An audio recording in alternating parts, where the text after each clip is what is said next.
जिस तरह पिछले लेसन में हम लोगों ने पॉप आर्ट मूवमेंट के हवाले से काफ़ी डिटेल में डिस्कशन की, इसी तरह से इस लेसन में मैं लेके आया हूँ आप लोगों के लिए एक और बहुत इंटरेस्टिंग और मज़े की आर्ट एंड डिज़ाइन मूवमेंट जिसका नाम है मिनिमलिज्म। मिनिमलिज्म का नाम आप लोगों ने अक्सर इंटरनेट के ऊपर पढ़ रखा होगा, सुन रखा होगा, और आप लोगों ने इसके हवाले से कुछ इमेजेस भी जो हैं वो भी देख रखे होंगे, क्योंकि मिनिमलिज्म जो है ये आज के दौर में भी बहुत ही रेलिवेंट है और बहुत ही famous art and design movement है। तो चलें चलते हैं और इसके ऊपर कुछ डिटेल में डिस्कशन करते हैं। अच्छा जी, सबसे पहले हिस्ट्री अगर जान लें मिनिमलिज्म के हवाले से, तो 1960s के अंदर ये जो एक आर्ट एंड डिज़ाइन मूवमेंट थी ये स्टार्ट हुई। और ये जो इसका ओरिजिन था वो ज़्यादातर कहा जाता है कि ये अमेरिकन आर्टिस्ट और डिज़ाइनर्स ने इसके अंदर जो है वो काम करना शुरू किया। और इसके अलावा सिर्फ आर्टिस्ट और डिज़ाइनर्स ही नहीं बल्कि आर्किटेक्ट्स और इंटीरियर डिज़ाइनर्स ने भी जो है वो काफ़ी ज़्यादा काम किया मिनिमलिज्म के हवाले से। मिनिमलिज्म की फ़िलॉसफी या ये क्या है मिनिमलिज्म, ये नाम से ही वाज़ेह है। मिनिमल वर्ड से मिनिमलिज्म की जो एक ये टर्मिनोलॉजी है ये एक्सट्रैक्ट की गई है। और मिनिमल का मतलब होता है कम, यानी कि कम एलिमेंट्स के साथ अपना मैसेज कन्वे करना। ये एक जनाब अली बेसिक है मिनिमलिज्म की तहरीक की। अच्छा, आप लोगों ने एक बहुत फेमस फ्रेज जो है वो सुन रखा होगा, लेस इज़ मोर। ये जो लेस इज़ मोर है ये बेसिकली डिस्क्राइब करता है मिनिमलिज्म की जो पूरी आर्ट एंड डिज़ाइन मूवमेंट है इसको और इसकी फ़िलॉसफी को। लेस इज़ मोर का मतलब ये है कि जिस तरह मैंने अभी आपको मिनिमलिज्म की जो टर्मिनोलॉजी है वो समझाते हुए बताया कि कम एलिमेंट्स का इस्तेमाल करते हुए हम जब भी कोई चीज़ जो है वो क्रिएट करते हैं, कोई आर्ट वर्क या कोई डिज़ाइन वर्क, तो बेसिकली वो हम लेस इज़ मोर की जो फ़िलॉसफी है इसको फॉलो कर रहे होते हैं। और यही जो है वो एक स्टाइल था बेसिकली मिनिमलिस्ट आर्टिस्ट और डिज़ाइनर्स का। कुछ की फीचर्स या करेक्टरिस्टिक्स अगर हम डिस्कस करना चाहें मिनिमलिज्म के हवाले से, तो उसमें देखते हैं कि कौन सी मेजर जो है वो चीज़ें हैं वो मौजूद थी इनके स्टाइल में जो मिनिमलिस्ट आर्टिस्ट और डिज़ाइनर्स थे। सबसे पहले जी सिंप्लिसिटी। सिंप्लिसिटी, जैसा कि मैंने आपको बताया कि कम चीज़ों का इस्तेमाल, तो जब कम एलिमेंट्स का इस्तेमाल होगा तो डेफिनेटली सिंप्लिसिटी जो है वो अपने आप किसी भी डिज़ाइन वर्क में या किसी भी आर्ट वर्क में प्रोड्यूस हो जाएगी। और ये सिंप्लिसिटी जो है ये सबसे बेसिक और सेलेंट फीचर है मिनिमलिज्म की आर्ट एंड डिज़ाइन मूवमेंट का। अच्छा, इसके बाद एक और जो चीज़ इन्होंने काफ़ी ज़्यादा इस्तेमाल की वो थी ज्योमेट्रिक कॉम्पोजिशंस। अगर आप डिफरेंट जो है वो डिज़ाइंस को देखें या डिफरेंट चीज़ें विजुअल्स देखें मिनिमलिज्म के हवाले से, तो आपको पता चलता है कि इन्होंने ज्योमेट्रिक कॉम्पोजिशंस का इस्तेमाल काफ़ी ज़्यादा किया अपने डिज़ाइंस में और अपनी पेंटिंग्स में। इसी तरह से यूज़ ऑफ नेगेटिव और वाइट स्पेस, इन्होंने नेगेटिव स्पेस को और वाइट स्पेस को बहुत अच्छे तरीके से इस्तेमाल किया। और जो है ये एक बहुत ज़्यादा बेसिक कंपोनेंट है मिनिमलिस्ट आर्ट या मिनिमलिस्ट डिज़ाइन वर्क का। इसी तरह से अगर हम देखें तो हमारे पास रेपिटिशन का जो प्रिंसिपल है उसका इस्तेमाल भी हमें काफ़ी ज़्यादा नज़र आता है मिनिमलिज्म के अंदर। तो ये कुछ ख़ास फीचर्स थे जो कि मैंने आपको दिखाए मिनिमलिज्म के हवाले से। चलें अब मैं एक काम करता हूँ, मैं आपको कुछ विजुअल्स दिखाता हूँ और उनकी मदद से आपको इजीली समझ आ जाएगी कि मिनिमलिज्म जो है वो क्या है। ये कुछ आर्किटेक्चरल इमेजेस हैं, अगर आप गौर करें तो बहुत ही कम कर्व्स हैं, ज़्यादातर लीनियर पैटर्न्स हैं और कुछ जो कॉम्पोजिशंस हैं वो भी बड़ी जो है वो आपको ज्योमेट्रिक किस्म की कॉम्पोजिशंस लग रही हैं। कुछ स्क्वायर रेक्टेंगल टाइप शेप्स आपको जो है वो नज़र आ रही हैं और वाइट कलर का इस्तेमाल आपको ज़्यादा नज़र आ रहा है। तो ये आर्किटेक्चर है जी, मिनिमलिस्ट आर्किटेक्चर।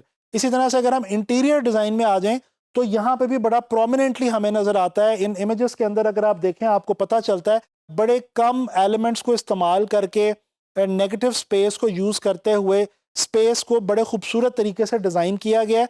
और इस तरह से डिज़ाइन किया गया है कि उसके अंदर जो है वो नेगेटिव स्पेस की और खुलेपन की जो है वो एक ख़ास किस्म की फीलिंग आपको मिलती है। और ये जो है एक मिनिमलिस्ट इंटीरियर जो है वो हम इसको कह सकते हैं।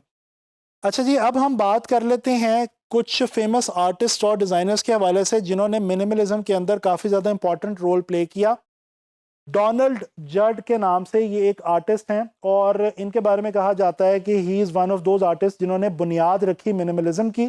अगर हम इनके कुछ काम देख लें, कुछ पेंटिंग्स वगैरह देख लें, ये बेसिकली एक स्कल्प्टर भी थे और पेंटर भी थे। जैसे कि आपको इन स्कल्प्टर्स में और आर्ट पीसेस में नज़र आ रहा है कि बड़ी सिंपल सी शेप्स को इस्तेमाल किया है और उनको जो है वो आर्ट वर्क का नाम दे दिया गया।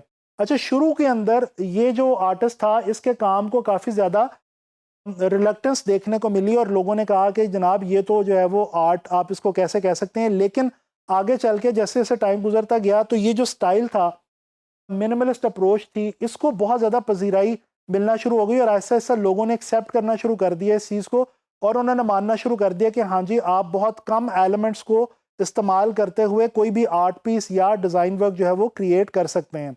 इसी तरह से फ्रैंक स्टेला ये भी एक बड़े प्रोमिनेंट आर्टिस्ट हैं जिन्होंने मिनिमलिज्म के अंदर बहुत ज़्यादा काम किया है। इनकी अगर ये प्रिंट मेकर भी थे, आर्टिस्ट भी थे, इलस्ट्रेटर भी थे। अगर इनकी ये हम पेंटिंग्स को देखें तो इनके अंदर आपको देखने को मिलता है कि है तो ये पेंटिंग्स, लेकिन इनके अंदर आपको डिज़ाइन का एलिमेंट, डिज़ाइन की जो एक ख़ास फील है वो देखने को मिलती है।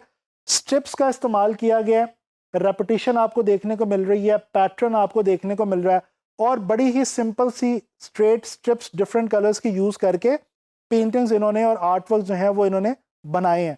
अच्छा, ये जो एक स्ट्रिप्स वाला एक पैटर्न था, ये भी आगे चल के मिनिमलिज्म की एक बहुत ही इम्पॉर्टेंट फीचर के तौर पे सामने आया।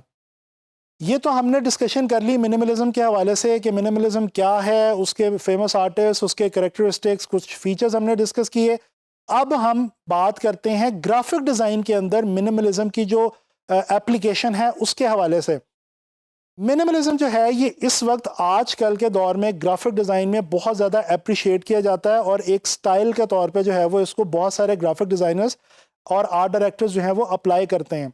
अगर हम इन एडवर्टिजमेंट्स की तरफ देखें, ये डिफरेंट दुनिया के कुछ बड़े ब्रांड्स की एडवर्टिजमेंट्स हैं और अगर आप इन विजुअल्स के अंदर देखें तो बहुत कम एलिमेंट्स का इस्तेमाल किया गया है और नेगेटिव स्पेस को बहुत ज़्यादा यूज़ किया गया है और अपना जो मैसेज है अपनी प्रोडक्ट के हवाले से वो बहुत इफेक्टिवली प्रेजेंट किया गया है। इसी तरह से ये आप देख सकते हैं कि कुछ विजिटिंग कार्ड का इमेज है एक, और इसके अलावा ये एक वेबसाइट का इमेज है।